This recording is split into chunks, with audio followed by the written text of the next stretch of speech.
As humans, we all have frailties. We all have difficulties that we find not in a position to comprehend. You know, there are some people who have been blessed with some grace. They are higher than you know, even in the physical, but more so even in the spiritual. There's some things that others could do in a minute that it will take you days for you to pray about.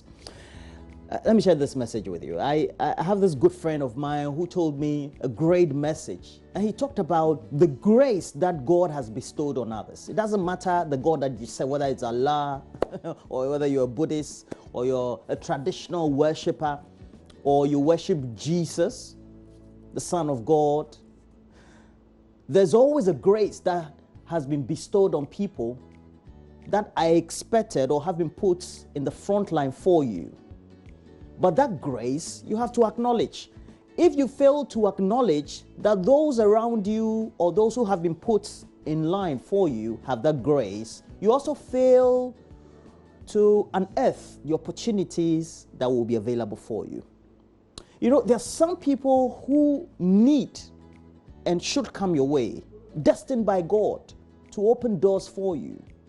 But, you know, sometimes because we have human frailties, either because we're pompous, because of our temperament, because we feel we're too big, we fail to acknowledge the others who are around us have been put in our path to open that grace for you.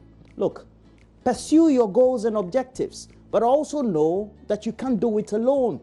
There are people who have been lined up to open that door for you. You can't open the door yourself. There should be somebody, something behind that door to open the door for you. I hope that we all can see the spirituality around getting a door open for all of us. And I pray that today, going forward, you meet somebody who has been put in your path to open that door for you. Good morning. As we do midweek every Wednesday, we're coming your way with AM Business. It's brought to you by EcoBank, the Pan-African Bank. You know, we're doing so well across West Africa and the rest of the continent. And today's edition, we're telling you how the winners of the KIC Agritech Challenge were chosen. You know, we brought that to you live. And, you know, these are the winners. Prosect and Ice Scarecrow. You know, they both won $50,000 as seed funding for their projects. I would grab that any point in time. That's over 250,000 Ghana cedis. But this is what we decided to do. Joy Business, Karidodu was around them, was at the event, also had been following all the issues, is doing some great recap for us this morning on AM Business. Look, we can all learn from good things. The Environmental Health Office estimates that 40... Great discussions. You may have heard about parliamentarians apparently distorting, disfiguring, inputting names on the attendance list. You know, like sometimes the way we all tend to do it. You know, sometimes you're supposed to appear at an event or at work, clock in or at school, then you let a colleague or a friend do it for you. Apparently, the members of parliament also have been doing that. So leaders of the House have had cause to worry about the empty chairs they're finding in the chamber.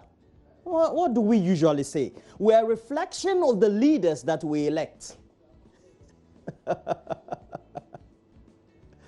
Well, so you get to find that those empty chairs need to be filled by people, by our elected representatives, and they're absent. But on the lists, they're present.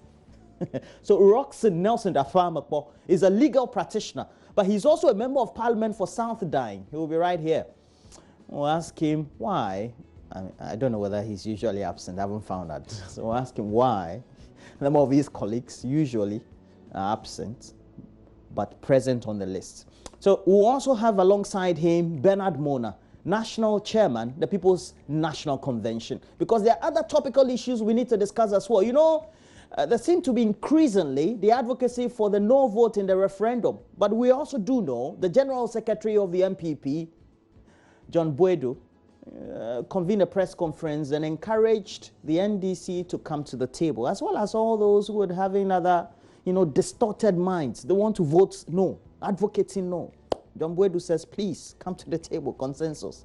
Because initially, they were all in the boat together.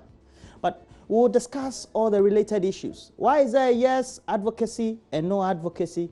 What's the continuous argument for the do's and don'ts, the advantages and the disadvantages? Okay, so make sure that you do join us for this discussion. Please, get interactive. Facebook JoyNews on TV will tell you all the related issues because we will also have streaming into the studio on Skype, Dr. Rashid Draman, Executive Director, the Africa Center for Parliamentary Affairs. Promises to be great discussion. I tell you, you will enjoy it. Okay? We'll bring you the latest news headline, tell you about sports, wrap up with some great entertainment, but we're starting with some great motivation. Well, so Kujankson has the latest. We'll tell you about that. But in the meantime, we'll come back with all these. Stay with us. Thank you for joining us for the show.